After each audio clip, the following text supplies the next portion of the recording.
Ek dink dit gaan my eers oor 'n week slat, maar ek is baie opgewonde.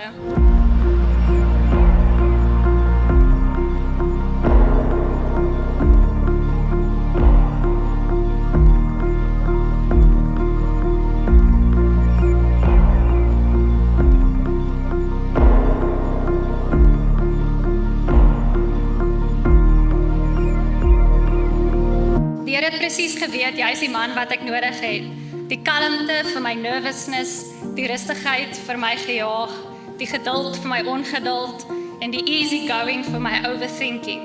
En boonop is jy baie handsome, liefie. En die wat die naaste aan my is, sal weet, dit moes 'n baie spesiale man vat om my voor die kansel te kry. My ouma sou ook so gesê.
Jy is awesome, rolend mooi.